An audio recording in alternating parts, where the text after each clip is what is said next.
Hello, Swati Kannada ಬ್ಲಾಗ್ಗೆ ಎಲ್ಲರಿಗೂ ಸ್ವಾಗತ ಸುಸ್ವಾಗತ. ಯಾರಿಗೆಲ್ಲ ಪಿತೃದೋಷ ಇದೆ ಅಂತೇಳಿ ಜಾತಕದಲ್ಲಿ ಹೇಳಿದಾರೆ ಅವರು ಖಂಡಿತವಾಗ್ಲೂ ಈ ಮಹಾಲಕ್ಷ್ಮಿ ಅಮಾವಾಸ್ಯೆ ದಿವಸ ಈ ಒಂದು ಸಣ್ಣ ಪರಿಹಾರವನ್ನು ಮಾಡ್ಕೊಂಡಿದ್ದೆ ಆದರೆ ಅವರ ಹಿರಿಯರ ಪಿತೃಗಳ ಆಶೀರ್ವಾದ ಅನ್ನುವಂಥದ್ದು ಸಿಗುತ್ತೆ. ಅವರ ಮನೆಯಲ್ಲಿ ಸುಖ ಸಮೃದ್ಧಿ ಯಾವಾಗಲೂ ಸದಾಕಾಲ ನೆಲೆಸಿರುತ್ತೆ ಅಂತಲೇ ಹೇಳಬಹುದು. ನಾನಿವಾಗ ಸಣ್ಣ ಒಂದು ಪರಿಹಾರವನ್ನು ತಿಳಿಸ್ಕೊಡ್ತೀನಿ. ನೀವು ಇದನ್ನು ಅಮಾವಾಸ್ಯೆ ದಿವಸ ಮಾಡ್ಕೊಳ್ಬೇಕಾಗುತ್ತೆ. ಈ ಪಿತೃಪಕ್ಷ ನಮಗೇನಿನ್ನ ಕೊನೆ ಆಗ್ತಾ ಬರ್ತಾ ಇದೆ. ಹಾಗಾಗಿ ನೋಡಿ, ಕೆಲವೊಬ್ಬರ ಮನೆಯಲ್ಲಿ ಈ ಒಂದು ಮಹಾಲಕ್ಷ್ಮಿ ಅಮಾವಾಸ್ಯೆ ದಿವಸ ಹಿರಿಯರಿಗೆ ಎಡೆ ಹಾಕಿರೋದಾಗಿರ್ಬೋದು, ಪೂಜೆಗಳಾಗಿರ್ಬೋದು, ಮತ್ತು ಶಾರದಗಳಾಗಿರ್ಬೋದು, ಪ್ರತಿಯೊಂದು ಒಬ್ಬೊಬ್ಬರ ಮನೆಯಲ್ಲಿ ಪದ್ಧತಿ ಇರುತ್ತೆ, ಒಬ್ಬೊಬ್ಬರ ಮನೆಯಲ್ಲಿ ಇರೋದಿಲ್ಲ. ನಮ್ಮ ಉತ್ತರ ಕರ್ನಾಟಕದ ಭಾಗದಲ್ಲಿ ಇವಾಗ ನಮ್ಮ ಮನೆಗಳಲ್ಲಿ ಈ ರೀತಿ ಯಾವುದೂ ಪಿಂಡು ಪ್ರದಾನ ಆಗಲಿ ಆ ಥರ ಯಾವುದೂ ಮಾಡೋದಿಲ್ಲ. ಹಾಗಾಗಿ ನಾವು ಯಾವ ಒಂದು ಈ ಮಹಾಲಕ್ಷ್ಮಿ ಅಮಾವಾಸ್ಯೆಯ ಸಂದರ್ಭದಲ್ಲಿ ನಮ್ಮ ಹಿರಿಯರನ್ನು ಹೇಗೆ ನಾವು ನೆನಪು ಮಾಡಿಕೊಂಡು ಈ ಪಿತೃದೋಷಗಳಿಂದ ನಾವು ಹೇಗೆ ಮುಕ್ತಿಯನ್ನು ಪಡ್ಕೊಳ್ಳೋದು, ಹೇಗೆ ನಾವು ನಮ್ಮ ಹಿರಿಯರ ಒಂದು ಶಾಪಕ್ಕಿಂತ ನಾವು ಅವರ ಪ್ರೀತಿಗೆ ಹೇಗೆ ನಾವು ಪಾತ್ರರಾಗೋದು ಅನ್ನೋದನ್ನು ತಿಳಿಸ್ಕೊಡ್ತೀನಿ.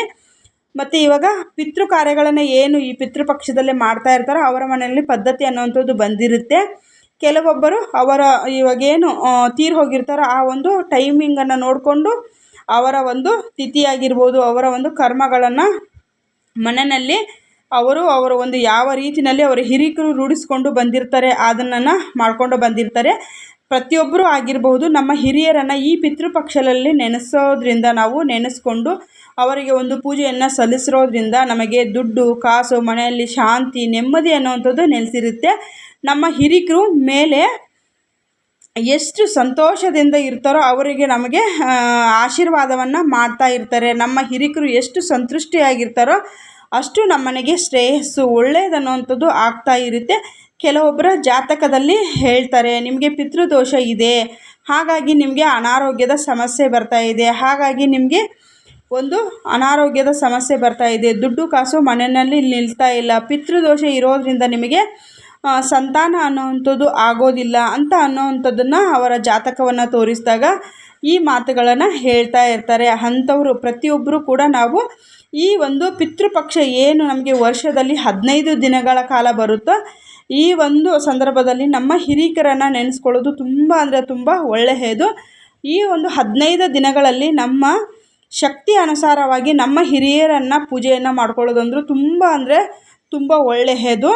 ಏಕೆಂದರೆ ಈ ಒಂದು 15 ದಿನಗಳ ಕಾಲ ಪಿತೃಗಳಿಗೆ ಅಂತಲೇ ಒಂದು ವರ್ಷದಲ್ಲಿ 15 ದಿನಗಳ ಕಾಲ ಮೀಸಲಾಗಿಯೇ ಇಟ್ಟಿರ್ತಾರೆ. ಈ ಒಂದು ಸಂದರ್ಭದಲ್ಲಿ ಅವರ ಶಕ್ತಿ ಅನುಸಾರವಾಗಿ ನಮ್ಮ ಹಿರಿಕರು ನಮಗೇನು ಚಿನ್ನ ಕೊಡಿ ಒಡವೆ ಕೊಡಿ ಅಂತ ಏನೂ ಕೇಳೋದಿಲ್ಲ. ಎಲ್ಲ ಕುಟುಂಬಸ್ಥರು ಸೇರಿ ನಮ್ಮನ್ನು ನೆನೆದು ನಮಗೂ ಒಂದು ರೀತಿಯಲ್ಲಿ ಹೊಟ್ಟೆ ತುಂಬ ಊಟವನ್ನು ಹಾಕಿ ಬ್ರಾಹ್ಮಣರಿಗೆ ಏನಾದರೂ ಅವರ ಕೈಲಾದಷ್ಟು ಕೊಡಿ ಅಂತೇಳಿ ನಮ್ಮ ಹಿರಿಕರು ಕೇಳೋ ಅಂಥದ್ದು.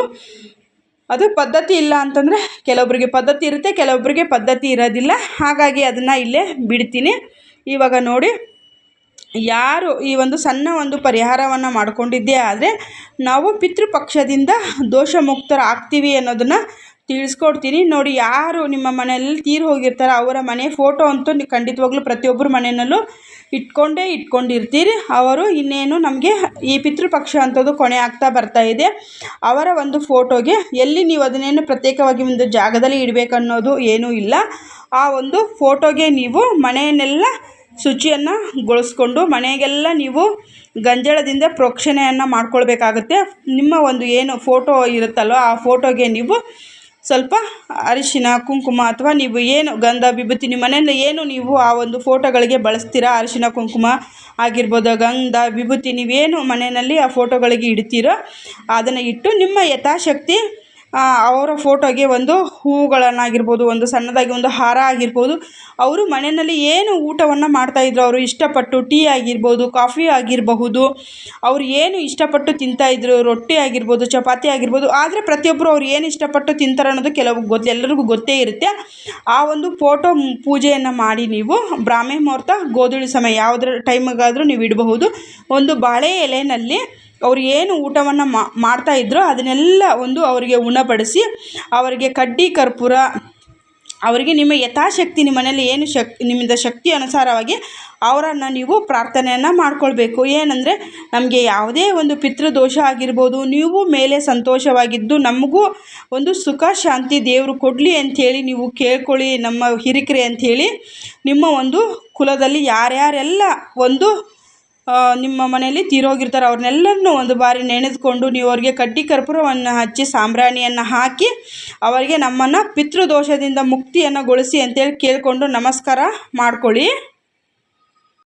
ಅವ್ರಿಗೆ ಕೇಳಿಕೊಂಡು ನಿಮ್ಮ ಮನೇಲಿ ಎಷ್ಟು ಜನ ಇದ್ದೀರೋ ಅವರೆಲ್ಲರೂ ಸಾಂಬ್ರಾಣಿಯನ್ನು ಹಾಕಿ ಅದನ್ನು ಮಾರನೇ ದಿವಸ ಹರಿಯೋ ನೀರಿನಲ್ಲಿ ಬಿಟ್ಟು ನೀವು ಅದನ್ನು ಹರಿಯೋ ನೀರಿನಲ್ಲಿ ಬಿಟ್ಟು ಬಂದು ನಿಮ್ಮ ಹಿರಿಕರನ್ನು ಕೇಳ್ಕೊಳ್ಬೇಕು. ನಮ್ಗೆ ಯಾವುದೇ ಒಂದು ದೋಷ ಇದ್ದರೂ ನಮ್ಮ ಮನೆಯಲ್ಲಿ ಸುಖ ಸಮೃದ್ಧಿಯನ್ನು ಹಂಚೋದು ಸದಾಕಾಲ ನೆಲೆಸಲಿ, ನಿಮ್ಮ ಆಶೀರ್ವಾದ ನಮಗೆ ಸಿಗಲಿ ತಂದೆ, ನಮಗೆ ನಿಮ್ಮನ್ನು ಇನ್ನೂ ವರ್ಷ ನಿಮ್ಮನ್ನು ನೀವು ಹೋಗಿರುವಂಥ ಟೈಮ್ಗೆ ಚೆನ್ನಾಗಿ ಆರಾಧನೆ ಮಾಡೋ ರೀತಿ ಆಗಲಿ ಅಂಥೇಳಿ ಪ್ರಾರ್ಥನೆಯನ್ನು ಮಾಡ್ಕೊಳ್ಳಿ. ವಿಡಿಯೋ ಇಷ್ಟ ಆದರೆ like, share, comment, subscribe. Thank you for watching.